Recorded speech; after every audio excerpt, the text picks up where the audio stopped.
રાવપુરા અને નવાપુરા પોલીસ સ્ટેશનના શાંતિ સમિતિના સભ્યો સાથે પોલીસની એક મીટિંગ કરવામાં આવેલી હતી. જે મીટિંગ સંદર્ભે આવનારા 2 તહેવારો છે.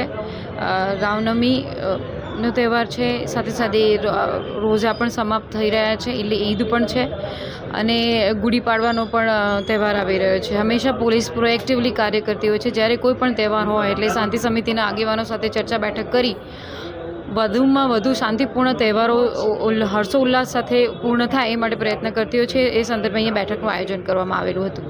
નવરાત્રી જોઈ, શિવજી કી સવારી હતું, એ વખતે પણ સરસ હતું ને આપણી આટલું બધું 7 લાખની મેદની પસાર થઈ જાય તો પણ શાંતિ હોય છે, કારણ કે તમે લોકો બધા અવારનવાર પોલીસ સાથે સંપર્કમાં પણ રહેતા હો છો અને પોલીસનું ક્યારે ઇન્ટરવ્યૂ હોય તો તમે એમનું માન સન્માન રાખીને આવતા પણ હોય છો. પોલીસ સાથે કોર્ડિનેશનમાં કંઈ આસપાસની હકીકતોથી વાકેફ પણ કરતા હોય છો. એટલે હું તમને પોલીસ વિભાગ વતી પણ થેન્ક યુ કહું છું, કારણ કે